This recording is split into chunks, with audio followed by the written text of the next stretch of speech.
The cool evening breeze filled the surrounding. Noises of animals and insects filled the background. On the path side were adornment of stones and pebbles. Even some plant flowers could be seen. A large crowd gathered at the king's palace. There had been an urgent announcement by the village town crier that all members, children, men and women of the village should gather at the king's palace. Standing beside the king's throne was a dark man in red. He was quiet, and when paired with his costume, staff and chalk eye, he looked like a spirit. "My people, I greet you. Members of Oba, I greet you. Children of Ajiro, I greet you all. I bring news from Ajiro. In 3 years from now, on the 3rd month and 3rd day, a child will be born who will wipe the tears of many and bring peace to the afflicted." One evening, as the sky was painted in hues of gold and crimson, a handsome man came out of the water. His upper part was bare and full of power, an ethereal figure, his form shimmering with a silvery light that reflected the setting sun. His eyes were deep pools of ancient wisdom. As he walked, he muttered to himself, "It is time." Amara, a young woman of stunning beauty, lived in a small, thatched house near the riverbank. Her mornings began with the gentle chime of village bells signaling the start of a new day. She would rise before the sun, her movements graceful and deliberate, as if she were part of a dance choreographed by nature itself. As she walked toward the river, her feet barely making a sound on the soft earth, she marveled at the way the sunlight filtered through the leaves, casting intricate patterns on the ground. Each step was a meditation, a moment to connect with the natural world around her. The river was a place of magic and mystery. Its water shimmered like liquid crystal, and its banks were lined with lush foliage that seemed to whisper secrets to those who listened. It was here that Amara felt a sense of peace, a connection to something greater than herself. On one such morning, as she filled her clay pot with water, she noticed the air growing, still and heavy. A soft voice, like a distant echo, floated on the breeze. "Beautiful Amara, I have watched you from afar. You are kind and pure of heart." Startled, Amara glanced around, her heart pounding in her chest. She saw no one, but felt a presence, a tingling sensation that made her shiver. She finished her task quickly, her mind racing with questions. Who had spoken to her, and why? When she got back home, she couldn't rest. So after rounding up a few chores and having her bath, she went to Obina's house. She was engaged to him, and they had planned to officialize everything before the year ended. He was a good man. She could still remember how he defended her against a group of promiscuous youths who tried to have their way with her in the farm. They became friends ever since. When she arrived, Obina was standing at the front of his hut. When he saw her downcast expression, he hugged her and said, "It will be all right." And somehow Amara immediately forgot the issue, or rather it wasn't that bothersome again. She stayed with him throughout that day. They played, smiled, sang, danced. She just loved Obi. He was her friend, brother, father. He was everything, her everything. As night approached, they retired to his hut. One thing led to another, and before they knew it, they melted in each other's arms, enjoying the pleasures of youthfulness. Days turned into weeks, and Amara's visits to the river became more frequent. Each time she approached the water, she felt the same inexplicable presence. The river seemed to come alive, its surface rippling with an otherworldly energy. She wondered if she was imagining things or if something else was at play. One evening, as the sky glowed gold and crimson again, the river god Ajiro emerged once more. This time he was luminous, lacking a fleshy form. His appearance was a vision of flowing silver. His eyes held the weight of millennia.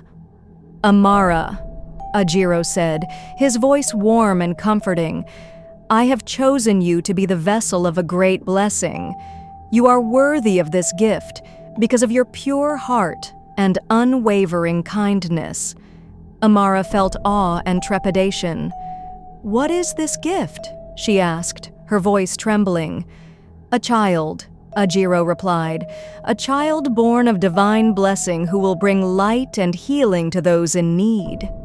Before she could respond, Ajiro disappeared into the river, leaving her in stunned silence. His words echoed in her heart, heavy with destiny, yet burdened with mystery. As months passed, Amara's pregnancy became evident.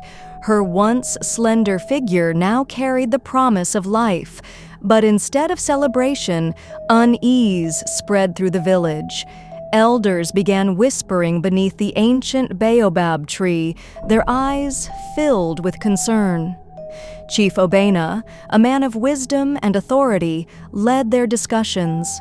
Amara overheard murmurs, words like curse and divine punishment. Her heart sank. Shown to her turned to suspicion and judgment.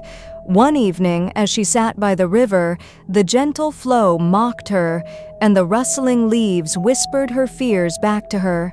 Tragedy followed. The once prosperous village of Oba faced calamities. Crops withered, livestock fell ill, and a dread settled over the people. Then came the final blow. Prince Kofi, the king's only son, fell mysteriously ill. King Nami, once strong and revered, was now desperate. The healers were baffled.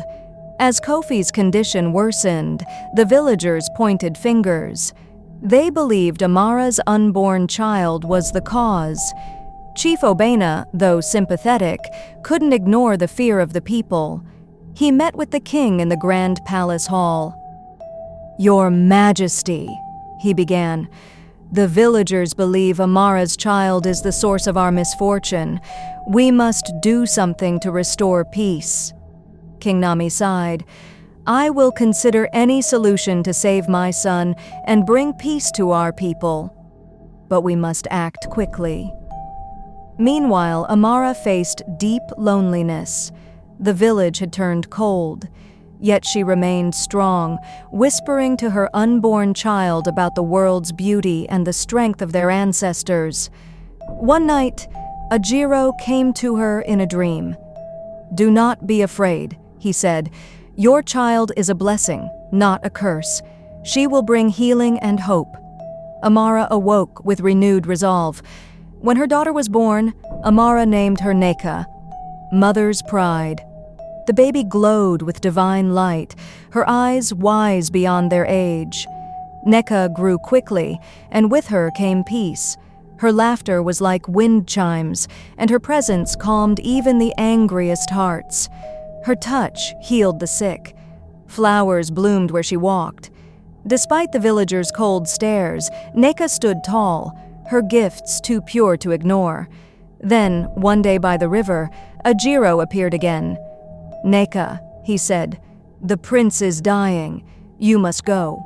Only you can heal him." "How?" she asked, afraid. "They won't believe me."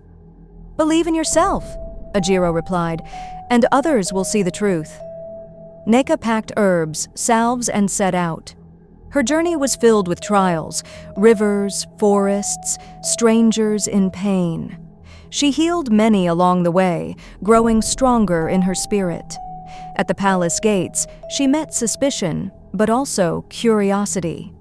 The guards watched her, uncertain. Inside, the halls glittered with gold, yet sorrow filled the air. In Prince Kofi's chamber, the king and advisors stood waiting. "Can you truly heal my son?" the king asked. Nneka nodded. "I believe in my God and the gift he has given." She laid her hands on Kofi's forehead.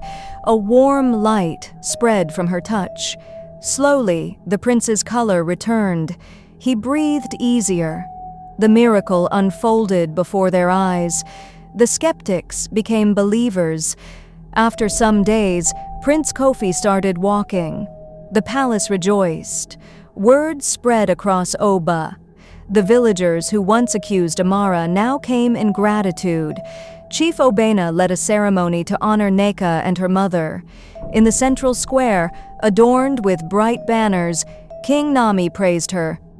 "Your healing has saved my son and reminded us of the power of faith." Life returned to Oba, crops flourished, livestock thrived. Nneka's name traveled beyond the village. People came from far lands seeking her help. Amara, once shamed, was now honored. One day, King Nami approached Nneka with a proposal. "Prince Kofi wishes to marry you. Your union will symbolize the peace between our people and the divine." "It is a great honor." Nneka accepted. Preparations for the wedding began.